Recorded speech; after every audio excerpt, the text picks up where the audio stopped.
In Game 5, the Pacers looked like they were on verge of another comeback. After being down by as much as 18, Pascal Siakam knocked down a 3 to make it a 2-point game with just 9 minutes to go. But just 3 minutes later, Jalen Williams drove off the catch and finished over the 7-footer Miles Turner, and all of a sudden, that lead was back up to 13. So, what happened during that stretch? Well, it came down to some interesting decisions made by Rick Carlisle that ended up costing them this game. In the first quarter, the Pacers' offense looked reminiscent of Game 1, turning the ball over at such a high rate. This led to multiple fast break opportunities that helped the Thunder build an early lead. Tyrese Halliburton, who usually helps settle the offense, had struggled to take advantage of his mismatches.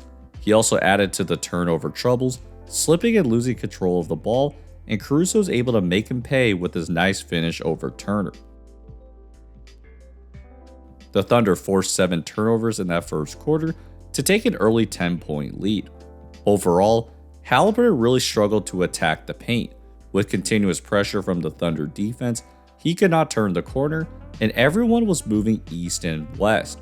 And as you'll see, they didn't touch the edge of the paint, and their lucky D. Smith was able to create a foul. The only reason the Pacers weren't down 20 was because of Pascal Siakam. Early on, he had gotten into a bit of a rhythm by playing with Halliburton in the pick and roll and punishing the Thunder for sagging off of him. But it was his postgame that settled things down for Indiana. The Thunder have trusted their guards to hold Siakam enough for their help defense to come, but he was really winning that matchup early by keeping their defenders off balance and drawing fouls. As Draymond had mentioned in the past, Siakam's game is a bit random, which makes it hard to really key in on one specific move. So as a result, the Thunder then came with more bodies, and that's when his teammates started to move into open space for good shots. By putting the ball in Siakam's hands, it gave Indiana some structure to their offense, and then the others could figure out where they need to be. With all that said, the Pacers were still down by 14 in the second half, but Siakam had kept them in the game long enough before some help came along. That guy was TJ McConnell. In both finals wins, he had played a major part in the Pacers' offense because of his ability to attack the basket with the dribble, and that was clearly what Indiana needed to cut the lead down. Just like Siakam, McConnell's a pretty tricky player to guard. While the Thunder know that he wants to attack the basket, it's hard to know how to really guard him. You would think that sagging off of him is great because he can't shoot, but then Indiana sets these pick and rolls so low, meaning he's able to take 2 dribbles to get to his sweet spot. So next time down, the Thunder switch the pick and roll to prevent that shot, so McConnell then spins off of J-Dub and finishes to cut that lead to 7. Next possession, that pick and roll is at the 3-point line, so the Thunder go under, and McConnell says, "Nuh-uh, I can make this too."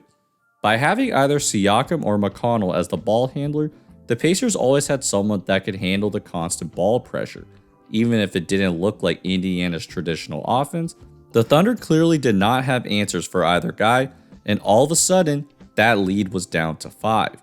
The Thunder did respond, as Shea was able to find Aaron Wiggins for 3 to push that lead back up to 10.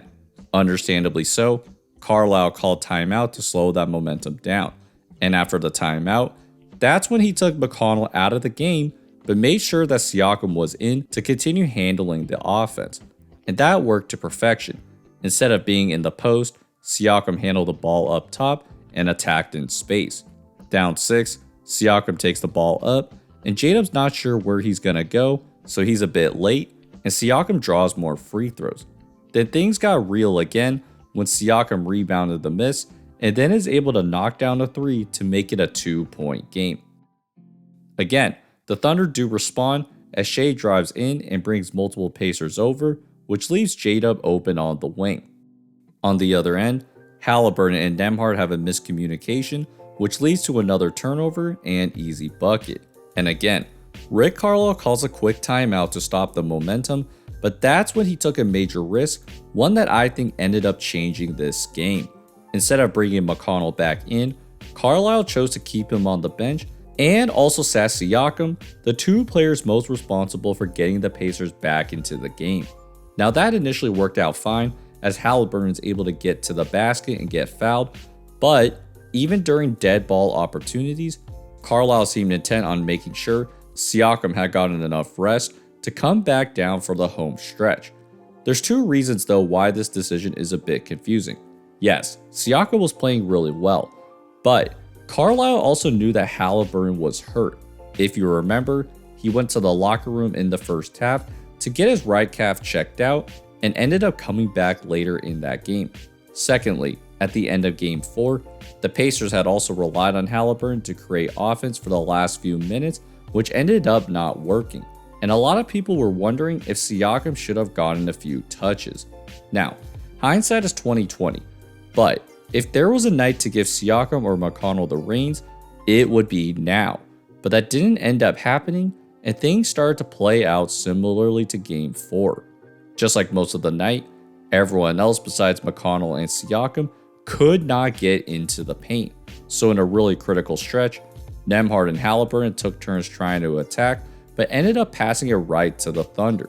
Even when Siakam ended up checking back in, the injured Halliburton was trying to create separation against Lou Dort, and that was the fourth straight turnover at a time where the Pacers really needed to score. The Thunder then had pushed the lead up to 15 when Dort knocked down the 3 with 4 minutes to go, and by the time it was back in Siakam's hands, it was just too late. After the game, Carlisle mentioned that McConnell was extremely fatigued early in that fourth quarter, which is why he never really came back in. However, he never explained why he briefly sat Siakam in that fourth quarter as well. I do agree that McConnell's ability to play in spurts allows him to be as effective as he's been throughout these finals.